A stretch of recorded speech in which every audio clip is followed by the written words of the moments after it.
Fala, turma. Então, nós vamos falar agora a respeito de vista auxiliar. Essa questão ela é bem interessante porque nós entendemos que no desenho técnico, na representação técnica de uma peça, o que importa um pouco com determinada lógica é a maneira como você enxerga a peça, né? Então, nós vamos usar estratégias para enxergar a peça. No caso de vista auxiliar, vou compartilhar aqui com vocês. Estou usando material da USP, né, devido ao renome e respeitabilidade que essa instituição possui no Brasil todo e no mundo inteiro. Então, vocês podem ver aqui pelo material da USP, né, que nós temos vistas auxiliares, na maior parte das vezes serão necessárias quando você tiver o desenho com alguma inclinação. Uma face, um corpo do desenho, ele é oblíquo, então ele tem uma inclinação. Se a gente fosse fazer o desenho como ele deveria ser, essa peça aqui, por exemplo, sendo uma peça oblíqua, ela projetaria aqui na vista lateral uma coisa um pouco complicada de enxergar. E aqui na vista superior também a mesma coisa. Então não se faz esse tipo de representação. Eu coloco um plano aqui paralelo, né, inclinado a esse plano, e eu enxergo somente esse pedaço aqui, como se eu estivesse enxergando desse lado e estivesse enxergando desse lado aqui. Então, como ficaria? Eu mostro os detalhes da peça. Então, eu estou mostrando aqui, ó, o que eu estou vendo aqui, e estou mostrando aqui embaixo esse detalhe que eu estou vendo aqui. Então, uma peça como essa aqui, por exemplo, ficaria difícil de você fazer a representação, você não pode fazer o giro desse elemento aqui, então fica um pouco complicado o desenho. Como ficaria? Ficaria as vistas auxiliares, né?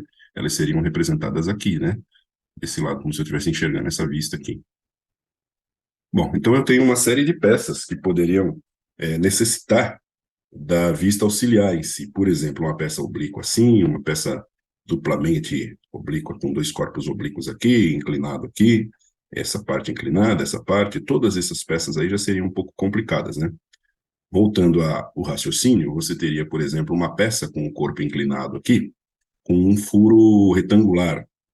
Se fosse representar de maneira correta, normal, seria essa vista e seria essa vista. Porém, a gente não faz dessa forma, né? A gente procura, como eu disse, colocar um plano auxiliar, ou seja, eu inclino o plano lateral, ele vira um plano auxiliar, está paralelo a essa inclinação, e aí você faz a projeção.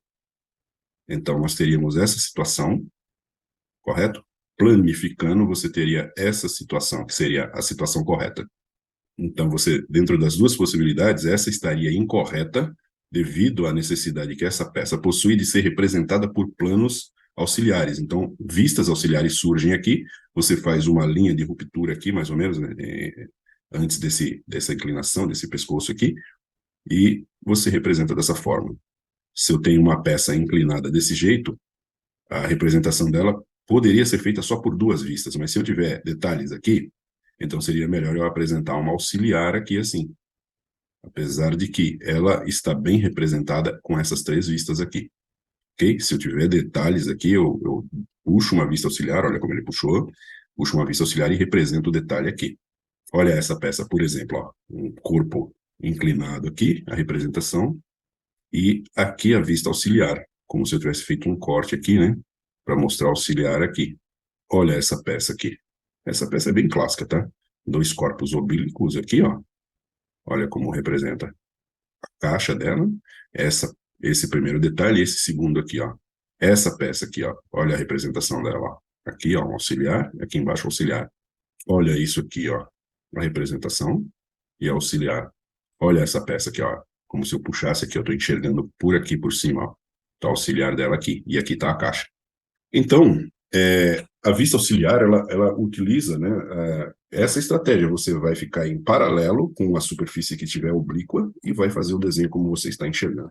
Existe também a rotação da vista. Então, por exemplo, eu tenho uma peça como essa aqui ou como essa aqui.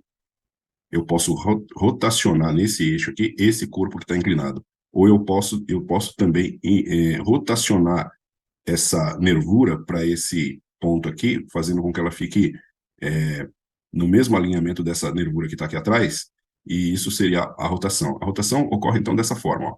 Você não vai fazer o desenho dessa maneira, porque como essa parte aqui é circular, ela fica elíptica aqui, com uma projeção um pouco complexa, um pouco complicada. Então, o que você faz? Você rotaciona esse corpo aqui, ó. Olha, ele está desenhando aqui a rotação, desenhou a rotação como se fosse um monte de linha, traço ponto, né? E aqui está mostrando, ó, a rotação, ó. Então, essa vista seria essa vista, essa aqui é a vista com rotação, que é a maneira correta de representar. E, no caso daquela peça com nervura, a gente faz a rotação, por exemplo, dessa peça, trazendo ela para esse centro aqui, e aí como fica? Fica assim, ó. Ele fica vendo a nervura, a gente fica vendo a nervura aqui, né? E o certo daqui, dessa peça, seria fazer um corte, né? Aí você mostra o furo, você mostra como se fosse uma L aqui, a nervura você não coloca churas, você teria uma letra L desse lado, e a nervura você não coloca churas, ok? Essa seria a melhor maneira, no meu ponto de vista, de representar essa peça. E se for de aço, linha tracejada não, linha contínua, a 45 graus, um parzinho de linhas, para você representar isso aí. E existe ainda nesse campo das vistas auxiliares uma vista que a gente chama de vista especial, que seria o quê? Seria eu colocar visualização para que eu pudesse enxergar o detalhe de uma peça como essa. Não é uma peça inclinada, não é oblíqua, mas você usa essa estratégia para enxergar melhor o detalhamento que existe aqui e aqui. Então ele está mostrando aqui, ó, vista de A e vista de B, dessa pecinha aqui, ok? Aqui mais um exemplo de peça oblíqua, né? Então você tem aqui um desenho, ela estava lá no conjunto que a gente mostrou lá no começo. Então você tem aqui como se fosse um suporte, né? Um encosto de um molde, sei lá, um encosto inclinado. E aí ele pega e faz a vista especial, mostrando aqui esse detalhamento aqui. E ele faz um corte de seção aqui nessa nervura, para mostrar a espessura dessa nervura. No caso de você precisar apresentar um detalhe muito simples, digamos assim, né, como uma chaveta Woodruff, seja lá o que for, você faz uma espécie de vista localizada. Você só pega a chaveta aqui, ó. Estou representando somente a chaveta aqui, ó. Olha só isso. E no caso, quando você tem, vamos supor, uma espécie de um disco com furos, vários furos, você pode representar o disco e puxar linhas que são linhas de centro posicionando os furos, tá vendo? Eu não desenhei a peça, desenhei só a linha de centro, porque somente a posição dos furos, a localização desses furos é importante. Tanto, vamos pensar no processo. Se eu fosse produzir essa peça, toda essa peça seria torneada, essa peça seria torneada, essa polia seria torneada, essa gacheta aqui seria fresada nesse formato, ou ela viria já um fundido nesse formato, e só me interessaria saber qual é o diâmetro e a posição dos furos. Quantos furos possui? Porque, por exemplo, se possui 6 furos, 8 furos, então eu já consigo definir em que posição eu faço essa furação. Então, por isso que eu só coloco linha de centro, dou normalmente nas cotas o diâmetro desses furos e mando fazer a peça. Aí ele explora, para finalizar, né, quase finalizando, as interseções. Então você tem uma nervura, e essa nervura termina aqui com esse fillet aqui, ó, tem um filetamento aqui, um arredondamento nesse canto. Como é que eu represento esse arredondamento no meu desenho? Então tá aqui, ele mostra para você, ó, como que faz, ó, tem uma terminação aqui assim, ó, e é a maneira como ele representa. Se eu tenho uma superfície plana com superfície cilíndrica, eu tenho uma superfície cilíndrica, uma superfície plana vai ter um fillet aqui, ó. Poderia ser um chamfer também, mas o fillet é mais interessante, né, nesse caso, porque ele também reduz o esforço que você fizer nessa barra aqui. Então, olha só a representação disso. Aí você tem uma superfície cilíndrica numa superfície plana. Esse é o cilindro aqui, ó, filetamento dele e como ele termina. E, por fim, uma superfície redonda, uma superfície cilíndrica, numa superfície cilíndrica. Então, você tem um fillet por toda essa área aqui. E olha como a gente representa, ó. Pode representar assim ou assim. Na vista superior, não teve aquela. Aqui tá bem singelo, né? Quase não dá para ver o fillet aqui, ó. E aqui ele te dá alguns exercícios. Identifique as peças com face oblíqua. Beleza, isso aí, pessoal.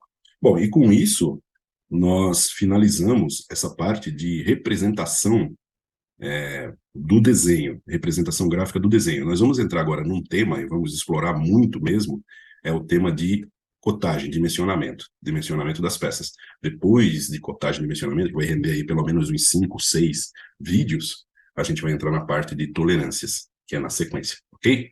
Obrigado pela tua atenção.